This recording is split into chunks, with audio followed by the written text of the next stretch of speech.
Torii Hunter here on the Rich Eisen Show. How you been, Torii? All right, how you guys doing, man? I'm doing fine. You remember that night in Milwaukee, Torii? In Milwaukee. Yeah, the AllStar game in Milwaukee, where you robbed Barry Bonds. Yep, you robbed Barry Bonds of a home run, and did he pick you up coming back? Yeah, he picked me up. That guy was strong, man. He picked me up, put me on his shoulder like a little rag doll. Yeah. But it was a great moment, just taking a home run away from one of the best hitters in the game to ever play this game. And, a little young guy, his first All-Star game, 25 years old, to take a home run away from him. It was very special. Great moment. Yeah, and I interviewed you after the game. It was a tie game that went on forever. But yes. you were one of the only guys to still be around that night. Do you remember that, Torii? Yeah, I remember that. I remember it vividly. And I feel like I have to stay around and just kind of, I wanted to soak it all in because this is your first All-Star game. You never know if you're going to ever make one again. So I wanted to enjoy the moment and have something I can always, tell my grandkids about. So I just wanted to see everything that was going on. And for me, I had to stick around and see how it ends. Yeah, and because I think most of the athletes, many of them they left the building. And I think part of the reason why is because ESPN was sending jets for them to go fly to the ESPYs, Torii. I think that's... Remember that? Yeah, I think a lot of guys went to the ESPYs and they were rushing out of there. And we had some big guys on our team. We had, Manny and A-Rod and Jeter, and we had some big-name guys, Giambi. Yeah. And so most of the guys, they flew out, went to the ESPYs and just to hang out for a day and get ready for the season on that Thursday. Most of us go back on that Thursday to get focused on the team that we have to play. Yeah. But it was a great moment, and I'll never forget that. Yeah, I remember, too. And you were great to interview, and you were great sticking around, and it just was great to follow your career. Why did you decide to finally hang it up, Torii? Man, it's so many things, man. For the last 2 years, mentally, I've been kind of tired of traveling. My body it was kind of sore. I could have played another 2 years physically, but my mind just started leaving me. I hated traveling. I didn't know what city I was in half the time. It just got old to me and dull. And so it was just time to go. Once you go mentally, I think it's time to get out of there because the body is not too far behind. And then, it's a lot of different things. It was just time to be with my family. I missed those guys. I missed almost everything they've done in their whole entire life.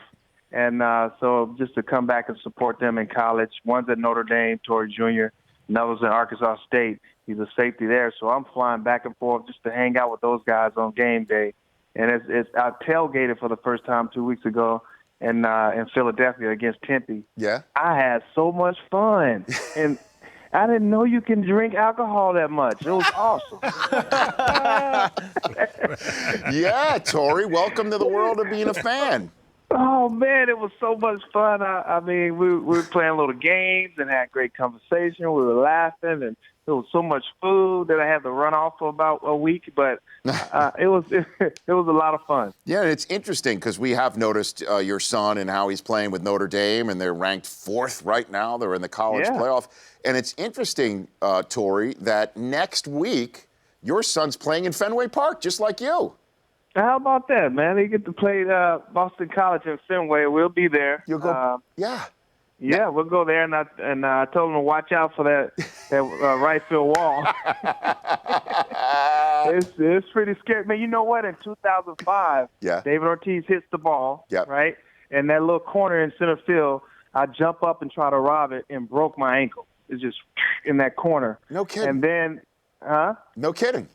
Yeah, I broke my ankle and against David Ortiz, and then in 2013 the ALCS, that grand slam that he hit in game 2, I think, and I flip over the wall trying to catch his home run again, and had a concussion, shoulder problems, everything. Yeah. So always David Ortiz, Big Papi always has something to do with an injury in Fenway. Yeah, I know. And then that picture of you going over, I mean, So maybe you and your son can have a moment in front of that wall or something like that, and have a more positive moment for the Hunter family.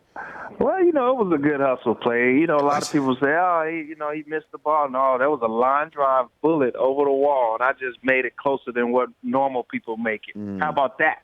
You ever thought about that? I have now just thought about that, and I like that, Torii. I do like that. So what about the future of the Twins? You got a Hall of Famer in the manager, and this Sano kid with Buxton, because they just traded Aaron Hicks to the Yankees. It looks like Buxton is going to be right there in center field for years to come. So what do you think about the future of the Twins, Torii? I think it's bright. I mean, a lot of people don't talk about this guy named Eddie Rosario. I mean, he's pretty impressive. He's not scared. He's 22, but I think he's very mature.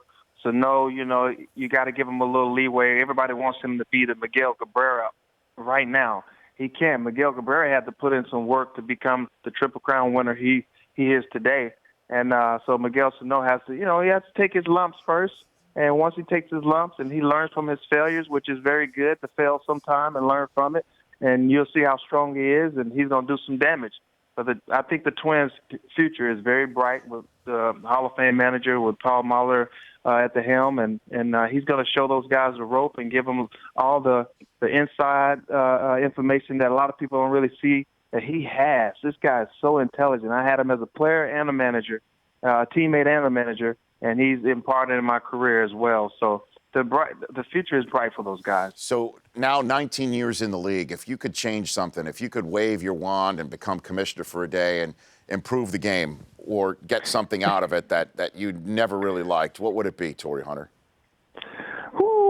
Man, I was not expecting this question. There you go. That's my curveball. That's my 12-6 knee buckler. Yeah, that was definitely a 12-6, man. That was nasty. Golly, what would I change? I mean, I don't know. I don't know what I would change. I mean, I think the replay has done a great job of cleaning up the game. But I like human error. I like when the manager goes out. Lou Piniella was my favorite because he'll go out there and argue with those guys all the time and had his players back. Now you can't really argue a call because you look at the video screen, you either safe or out, and sometimes they even get that wrong. I just think that it takes a little bit too much time, and then they blame the players for pace of play. I think those things like that are really killed and makes the game longer.